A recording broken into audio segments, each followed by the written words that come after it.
வணக்கம், நான் உங்கள் ராணி பேசுகிறேங்க. இன்றைக்கி அரைச்சி விட்ட சிக்கன் கிரேவி. அரைச்சி விட்ட சிக்கன் கிரேவின்னா மசாலாஸ் எல்லாம் இல்லாமல் வெறும் தக்காளி வெங்காயம் அரைச்சி போட்டு மிளகாத்தூள், சிக்கன் மசாலா இந்த மாதிரி பவுடர் மட்டும் போட்டு செய்கிறேன். அது எப்படிங்கிறது பார்ப்போம். நான் பார்த்தீங்கன்னா குக்கர் வச்சு நல்லெண்ணெய் போட்டு கடுகு 1/4 ஸ்பூன், வடகம் கொஞ்சம் போட்டிருக்கேன், கருவேப்பிலை கொஞ்சம் கிள்ளி போடுறேன். இதுக்கப்புறம் இஞ்சி பூண்டு 1 ஸ்பூன், அது கூடவே தக்காளி 2 தக்காளி, சின்ன வெங்காயம் ஒரு 50 கிராம் எல்லாத்தையும் அரைச்சி பேஸ்ட் பண்ணி வச்சுருக்கேன் நான் மிக்ஸி ஜாரில்.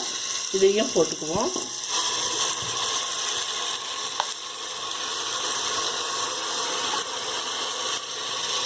கொஞ்சம் இந்த மிக்ஸி ஜார் கொஞ்சமாக தண்ணி விட்டு கழுவி ஊற்றிக்கோங்க.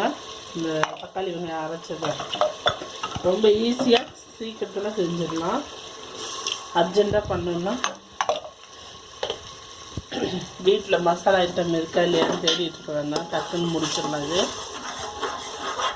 இப்போ இதில் என்னென்ன போட்டுக்கலாம், இஞ்சி பூண்டு 1 ஸ்பூனு, தக்காளி வெங்காயம் அரைச்சி விட்ருக்கேன், 2 தக்காளி, சின்ன வெங்காயம் 50 கிராம் அரைச்சி போட்டிருக்கேன், கொஞ்சம் மஞ்சள் பொடி போடுறேன், ஒரு 1/4 டீஸ்பூன் மஞ்சத்தூள்,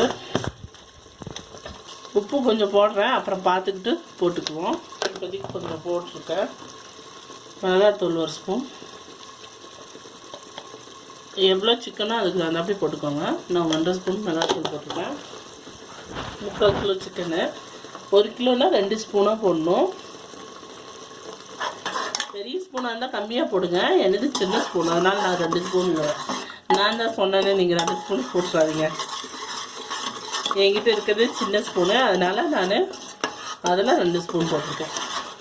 இப்போ இது நல்லா கொஞ்சம் இந்த மசாலா இதாகட்டும். இப்போ சிக்கன் மசாலா போட்டுக்குவோம். அடுத்தது சிக்கன் மசாலா போடுறேங்க.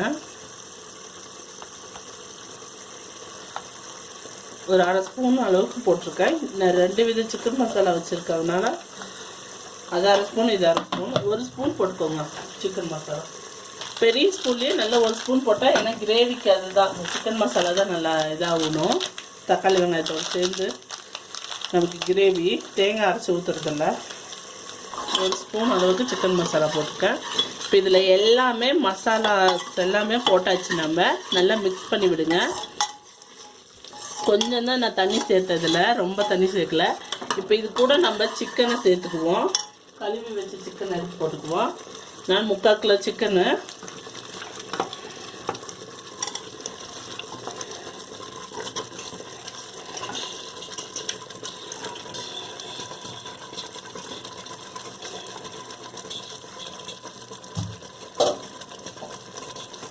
நல்லா மிக்ஸ் பண்ணிக்குவோம். சிக்கன்லேருந்து கொஞ்சம் தண்ணி விடும் சட சடன்னு, அது வரைக்கும் கொஞ்சம் நம்ம கையில் வதக்கிக்குவோம். பாருங்கள், சிக்கன் நல்லா சாஃப்டாக வரணுன்னா நல்லா தயிர் பாருங்கள், கெட்டி தயிர். இதுலேருந்து 2 ஸ்பூன் எடுத்து போடுறேன். தயிர் போட்டால் நல்லா டேஸ்ட்டும் இருக்கும், உங்களுக்கு நல்லா சாஃப்டாகவும் இருக்கும் சிக்கனு, அதனால் தயிர் சேர்த்துருக்கேன்.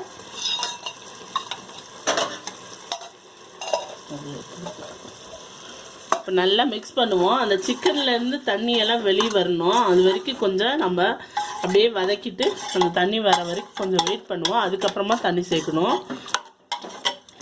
கொஞ்ச நேரம் ஆகட்டும் அப்படி. இப்போ அந்த தயிர் போட்டு நான் மிக்ஸ் பண்ணி விட்டுருக்கேங்க. இதில் அது கூட கொஞ்சம் சோம்பு பொடி நான் அரைச்சி வச்சுருக்கேன் வீட்டில் ரெடிமேடாக, அது இருக்குது, அதை போடுறேன். அது கூட கொஞ்சம் பட்டை கிராம்பு பவுடரும் அரைச்சி வச்சுருக்கேன் பாருங்கள், அதையும் கொஞ்சம் சேர்க்குறேன். ஒரு சிலருக்கு இந்த மசாலா ஐட்டம் சேர்த்துனா தான் சிக்கன் கிரேவி அப்படிம்பாங்க, அதுக்காக கொஞ்சம் சேர்த்துக்கிறாங்க. என்கிட்ட ரெடிமேடாக இருக்குது, அதனால் நான் போட்டுக்கிட்டேன். இல்லைன்னா நீங்கள் சோம்பையும் பட்டை கிராம்பையும் போட்டு பவுடர் பண்ணி போட்டுக்கோங்க. 2 ஒன்றா கூட அரைச்சி போட்டுக்கலாம். பார்த்திங்கன்னா இதுவே நம்ம போட்ட மசாலா, சிக்கன் மசாலா, இந்த தயிர், மிளகாத்தூள் இதெல்லாமே இந்த வெங்காயம் அரைச்சி ஊற்றுனது பார்த்திங்கன்னா இதுவே ஒரு கிரேவி இருக்குது. கொஞ்சமாக தண்ணி ஊற்றி நல்லா வேக வைக்கணும். ரொம்ப கிரேவியாக வைக்கல, நான் லைட்டாக அப்படியே கொஞ்சம் ட்ரை இதாகாமல் கொஞ்சம் இதாக இருக்கிற மாதிரி கிரேவி. இந்த பதத்துக்கு தான் நான் வைக்க போகிறேன். ஆனால் கொஞ்சம் தண்ணி ஊற்றி கொதிக்க வைக்கணும். சிக்கன் வேகணும் இல்லைங்களா? இன்னும் ஒரு 2 நிமிஷம் ஆகட்டும். இன்னும் கொஞ்சம் சிக்கன்லேருந்து தண்ணியெல்லாம் வரட்டும். அப்புறமா நம்ம ஊற்றிட்டு இது பண்ணுவோம். பாருங்கள், இன்னும் 2 நிமிஷம் ஆயிடுச்சு. அந்த சிக்கன்லேருந்து தண்ணியெல்லாம் நல்லா வெளியே வந்துடுச்சு. பார்த்தீங்கன்னா நல்ல கிரேவி பதத்துக்கு வந்துடுச்சு. இப்போ இந்த ஸ்டேஜில் உப்பு நான் ஃபஸ்ட்டில் கொஞ்சம் கம்மியாக தான் போட்டேன், பத்தாது. இப்போ இன்னும் கொஞ்சம் உப்பு போட்டுக்கிறேன். நல்லா மிக்ஸ் பண்ணிவிட்டு கொஞ்சம் ஹாட் வாட்டர் ஊற்றிக்கோங்க தேவைக்கு அளவுக்கு. சிக்கன் வேகணும் இல்லைங்களா? இன்னும் நம்ம விசில் போடணும். அதனால் கொஞ்சம் சுடு தண்ணி எடுத்து ஊற்றிக்கோங்க. பச்சை தண்ணி சேர்க்க வேண்டாம். பச்சை தண்ணி சேர்த்திங்கன்னா அந்த மசாலாஸ் எல்லாம் நல்லா இதாகாது. அதனால் சுடு தண்ணி வச்சு ஊற்றிக்கோங்க. இப்போ இதை நான் குக்கர் மூடி போட்டு மூடுறேன்.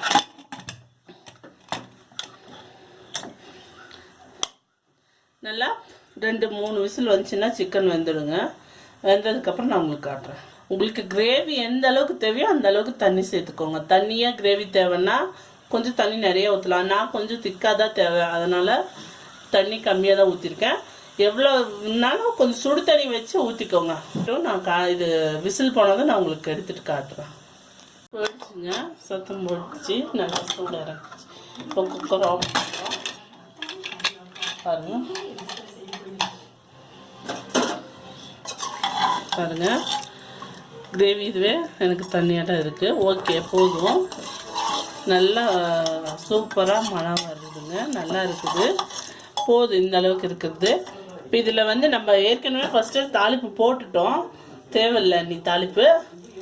இந்த கொத்தமல்லி மட்டும் கொஞ்சம் போட்டுக்கோங்க. கொத்தமல்லி கொஞ்சம் கருவேப்பிலை, ஃப்ரெஷ் கருவேப்பிலை இருந்தால் லாஸ்ட்டாக கொஞ்சம் போட்டுக்கோங்க. கருவேப்பிலையை கிள்ளி போடுங்க, இல்லை குழந்தைங்க சாப்பிட மாட்டாங்க ஃபுல்லாக போட்டால். அவ்வளோதாங்க, நமக்கு அரைச்சி விட்ட சிக்கன் கிரேவி ரெடி ஆகிடுச்சு. இதை நான் வேறு பவுலுக்கு மாற்றி காட்டுறேன். அரைச்சி விட்ட சிக்கன் கிரேவி ரெடி ஆகிடுச்சு. ரொம்ப சீக்கிரத்தில் குயிக்காக செஞ்சிடலாங்க. தேங்காய் மசாலா எதுவும் தேவையில்லை. இதுக்கு ரொம்ப ஈஸியாக செஞ்சிடலாம். இது டிஃபனுக்கும் நல்லா இருக்குங்க, ரைஸுக்கும் நல்லா இருக்கும், பிரியாணிக்கும் நல்லாயிருக்கும், ஃப்ரைட் ரைஸ்க்கும் நல்லாயிருக்கும், ஸோ ஒயிட் ரைஸ்க்கும் நல்லா இருக்குங்க. இது நல்லா டேஸ்ட்டாக இருக்குங்க. இந்த வீடியோ உங்களுக்கு யூஸ்ஃபுல்லாக இருக்கும்னு நினைக்கிறேங்க. இதை செஞ்சு பார்த்துட்டு எப்படி இருந்துச்சுன்னு உங்கள் கமெண்ட்ஸை சொல்லுங்கள். இது மாதிரி மேலும் வீடியோஸ் பார்க்க என்னோட சேனலை சப்ஸ்கிரைப் பண்ணுங்கள், பெல் பட்டன் ப்ரெஸ் பண்ணுங்கள், கூடவே லைக் பட்டன் ப்ரெஸ் பண்ணுங்கள், ஃப்ரெண்ட்ஸுக்கு ஷேர் பண்ணுங்கள். தேங்க்யூ.